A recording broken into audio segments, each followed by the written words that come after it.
Welcome back नाज़रीन, हमें join किया दिफाई तजिया कार मेजर जनरल जाहिद महमूद साहब ने। बहुत शुक्रिया जाहिद साहब हमें प्रोग्राम में ज्वाइन करने के लिए। जाहिद साहब, कल बड़े डेडली अटैक्स हुए, खर्ग आइलैंड पे अटैक किए गए जहाँ पे ईरान का तकरीबन 90% क्रूड ऑयल जो है उसकी फैसिलिटी है, वहाँ पे स्टोरेज मौजूद है। आप क्या समझते हैं कितना ख़तरनाक हमला जो है जो किया गया है अमेरिका की जानिब से, ये आलमी मईशत के लिए हो सकता है, ख़ुसूसन ईरान के लिए तो है ही है? Thank you very much for having me. देखिए, जब भी वो कहते हैं ना कि when ever gun speaks in the war तो इकोनॉमीज ब्लीड।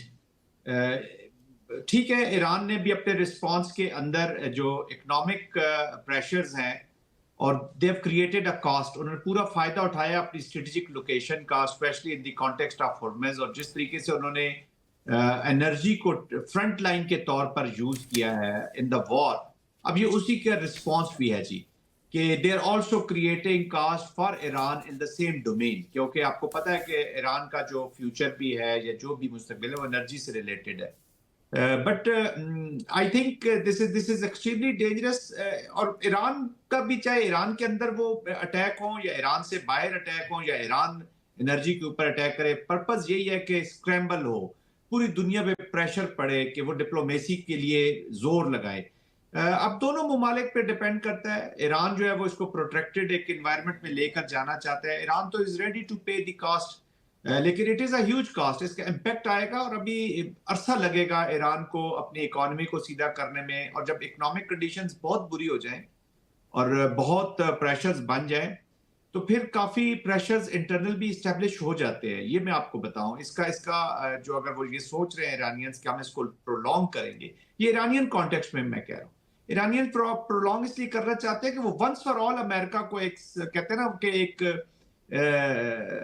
उनको खौफ है ईरानियंस को कि हो सकता है 7 महीने 8 महीने डाउन द लाइन फिर मेरे ऊपर अटैक शुरू हो जाए, फिर कोई रीजन फॉर वॉर हो जाए, तो इसको एक ही दफा इतनी कॉस्ट क्रिएट की जाए, इतना इसका इम्पैक्ट किया जाए वर्ल्ड इकोनॉमी के ऊपर कि अमेरिका 10 दफा सोचे।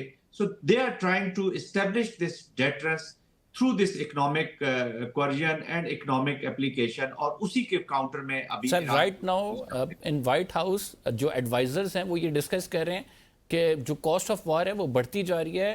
अमेरिका को अपनी कि वो सक्सेसफुल ऑपरेशन रहा है वो जीत डिक्लेयर करके इस जंग से निकल जाना चाहिए।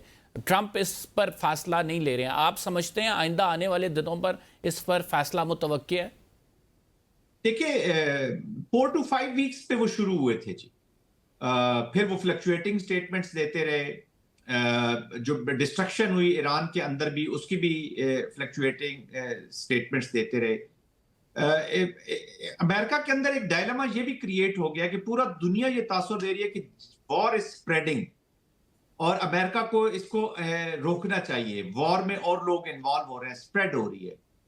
अमेरिका कहता है जी आपको स्प्रेडिंग ऑफ वॉर तो नजर आ रहा है, श्रिंकिंग ऑफ ईरान किसी को नजर नहीं आ रहा। और उस पे पीट हेगसेट एंड प्रेसिडेंट ट्रंप, ये दो बंदे खास तौर पे, end of course that Israeli जो डीप स्टेट के अंदर है या जो जिनका इम्पैक्ट है प्रेसिडेंट ट्रंप की डिसीजन मेकिंग के ऊपर, या तमाम वो अवामिल जिन्होंने प्रेसिडेंट ट्रंप को झोंका इस जंग के अंदर, वो इसको उनको इनकरेज कर रहे हैं। इसलिए फ्लक्चुएटिंग स्टेटमेंट्स आ रही हैं वॉर के बारे में, डिस्ट्रक्शन के बारे में। तो टाइमलाइंस कोई भी नहीं दे रहा। They can walk out of the war any time जी, ये मैं आपको बताऊं। लेकिन अब उनका फियर ये है कि हम तो वॉर में से निकल जाएंगे, और अगर नोशन ऑफ विक्ट्री लिखते भी रहे तो हु विल गारंटी अस कि ईरान भी इस वॉर से निकलना चाहता है या नहीं निकलना चाहता है। ऐसा तो नहीं हो सकता कि वो आज फैसला करेंगे जी मैं डिप्लोमेसी से वॉर से निकलना चाह रहा हूं। दोनों जो पार्टीज हैं, जो दोनों वॉरिंग फैक्शंस हैं, जो डुअल के अंदर जो दूसरा एलिमेंट है, वो भी आया वॉर को एंड करना चाहता है या नहीं करना चाहता है। जो आरामची Iran put forwards their demand, उसमें जिसमें वो कि आप हमें कंपनसेशन दें, साथ आप जो है खलीजी ममालिक से मुकम्मल तौर पर इनखला करें। वही आप वाली बात कि जो कह रहे थे कि 8 महीनों के अंदर दोबारा कोई अटैक ना हो जाए। तो क्या ये गारंटीज दी जा सकती हैं वॉर ख़त्म करने के लिए? कंपनसेशन पे कोई बात हो सकती है या फिर मुकम्मल इनखला, जो कि एक बहुत ईरान के नज़दीक बहुत ज़रूरी कदम है? और अमेरिका यकीनी तौर पर ये नहीं चाहेगा, क्योंकि जितना इन्फ्लुएंस खलीजी ममालिक पे अमेरिका का राइट नाउ है, ट्रेड टाइज हैं, इसके साथ मिलिट्री फैसिलिटीज़ हैं, एयर बेसिस हैं, तो ये सारा कुछ वो ख़त्म करके रैप अप करके चला जाए खत्ते से। देखिए 3 चीजें कही गई हैं जी। एक तो उन्होंने कहा जी हमें गारंटी दी जाए कि आप अब दोबारा अटैक नहीं करेंगे हमारे ऊपर, ठीक है, एक्सेप्टेबल, डूएबल। दूसरी मैं बाद में बताता हूँ। तीसरी चीज वो कहते हैं जी कि हमें कंपनसेशन दिया जाए जो डिस्ट्रक्शंस हुई हैं। अगेन उस पर कुछ ना कुछ कंप्रोमाइज कुछ हो सकता है अगर बेटर मुआवजा जी। लेकिन जो नंबर 2 उन्होंने डिमांड रखी है, दैट इज वेरी इंपॉर्टेंट, कि जी हमें गारंटी दी जाए of our sovereignty, our right to our sovereignty and our right to our security। इसका मतलब यह है कि वो तमाम मीन्स जो भी उनकी सिक्योरिटी को इंश्योर करते हैं कि अगर एक न्यूक्लियर कंट्री उन पे हमला करती तो वो भी न्यूक्लियर डोमेन में अपना डिफेंस चाहेंगे, या कम से कम जो सिविलियन यूज है न्यूक्लियर की वो अपना चाहेंगे, और वो नहीं चाहेंगे कि हमारे ऊपर थोपी जाए ये चीजें कि ये 0-0, क्योंकि वो पहले तैयार थे जी। नेगोशिएशन के वक्त वो ऑलमोस्ट जीरो पे लेवल पे जाना चाहते थे as well as nuclear materials are concern. वो कहते थे जी आप इंस्पेक्टर्स ले आए, जितनी सख्त से सख्त रजीम आप आईई की रखना चाहते हैं रख ले। That was the best time, एक victory of notion of victory. लेकिन मैं ये समझता हूं कि President Trump was never in a mood कि वो destruction of Iran and destruction of the regime के बगैर इस वॉर से निकलते। तो this war has been created, this is war of choice. It is कोई कंपल्शन नहीं थी अमेरिका के ऊपर। अमेरिका के अंदर से आवाजें आ रही हैं कि हमें तो कोई खतरा नहीं था, हमें बताया जाए। और अब भी कांग्रेसमैन कह रहे हैं कि अभी तो वॉर हो रही है। During the war we will not question Trump. अभी तो ये वॉर को लॉजिकल एंड तक बताया, उसके बाद ही will have to be answerable कि ये कौन से वो इमिनेंट खतरात थे, आप हमें बताएंगे, साबित करेंगे। तो वो एक पॉलिटिक्स भी चल रही है वहां पे, फिर मिड टर्म इलेक्शंस आ रहे हैं, तो इस वक्त तो वो वॉर से अगर निकलते तो इलेक्शन भी जाते हुए नजर आते हैं। तो ये मिक्स है जी पॉलिटिकल चीजों का। फिर ईरान की डिमांड्स का भी मिक्स है, जो अभी मुझे तो नहीं लगती कि इनमें से कोई एक्सेप्टेबिलिटी इसको मिलेगी कि जी वो अपनी guarantee to their right of sovereignty and in right. Short we can say कि वॉर ये चलती रहेगी। अभी एज ऑफ नाउ नजर नहीं आ रहा कि एक हफ्ते के अंदर भी इवन ये खत्म होगी।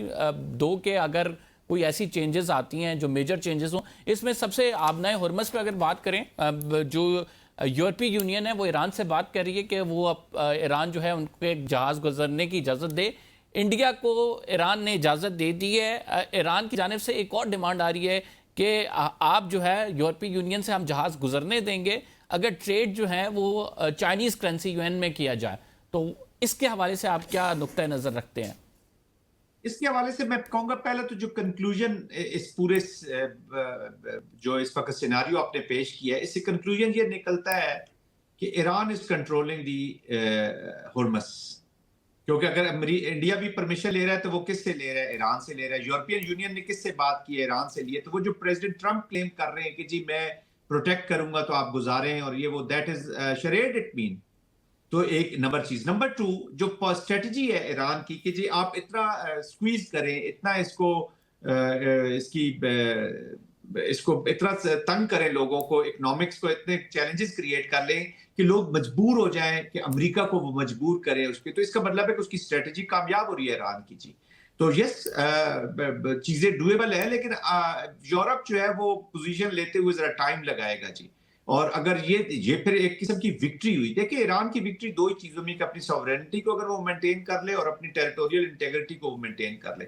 और अगर रिजीम को उन्होंने मेंटेन किया हुआ है। Regime right now foreign analyst ये कह रहे हैं कि रिजीम चेंज के चांसेस नहीं है। अगेन अब जो वर्ल्ड इकोनॉमी को धचका लग रहा है वो भी ईरान की तरफ से लग रहा है। तो इसका मतलब ये है कि एज ऑफ नाउ अगर देखा जाए तो ईरान का एक अपर हैंड है इस पूरी जंग में। आप एग्री करते हैं? जी बिल्कुल, मैं यही कंक्लूजन मैं निकाल रहा हूं। अपर हैंड मीन कि देखें ये वॉर बड़ी जी जालिम चीज होती है।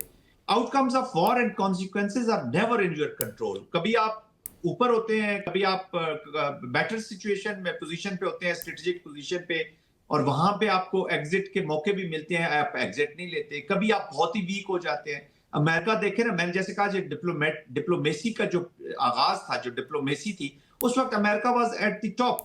President Trump could have crafted a very good notion of victory for Americans और एक स्टेबिलिटी की तरफ चला जाता, but stability was not the requirement, क्योंकि इजराइल को सूट नहीं करती।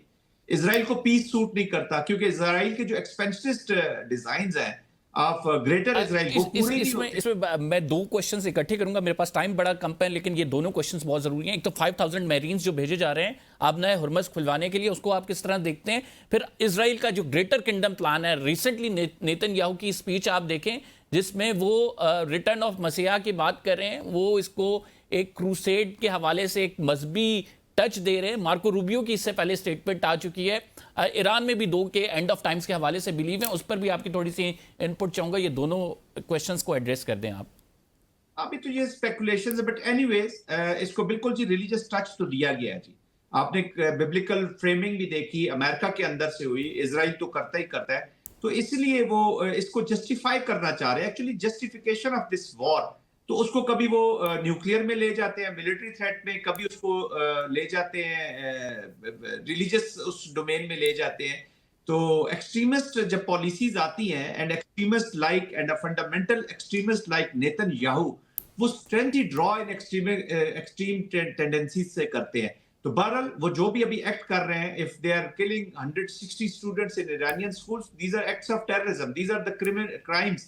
یہ وہ وار کرائمز ہیں جن سے ان کو خوف بھی لگتا ہے, جن کے اوپر ان کے پوسٹ وار کیسز بھی چل رہے ہیں, ان کے اوپر بہت چیزیں ہونی, آلریڈی وار کرائمز وہ بہت کر چکے ہیں. تو اس کو کبھی وہ کسی ڈومین میں لے جاتے ہیں, کسی ڈومین دوسری ڈومین میں, کبھی ریلیجس ڈومین میں لے جاتے ہیں, کبھی اس کو ٹیررزم کی ڈومین میں لے جاتے ہیں, کبھی اس کو نیوکلیئر ڈومین میں لے جاتے ہیں. تو they are keeping this whole thing fluctuating جی. اور جہاں تک میرینز کا تعلق ہے, جب وہ ڈپلوائے ہوں گے, ادھر آئیں گے, تو I think it is going to be little dangerous for United States also, کیونکہ vulnerable اچھا ہے وار کے کانٹیکسٹ میں, اس لیے اچھا ہے کہ ذرا ایرانیئنز کو یہ ٹارگٹ ملے گی, اور instead of attacking golf countries, جو میں سمجھتا ہوں کہ ایران کی بڑی ڈینجرس ایک اسٹریٹجی ہے, میں اس کو کبھی اپریشیٹ نہیں کرتا, بٹ ایران ہے اسٹریٹجائز اٹ, وہ اس کا پورا فائدہ اٹھا رہے ہیں, تو وہ پھر فوکس اس طرف کریں گے. اور پھر there is sensitivity attached to the body bags in United States of America.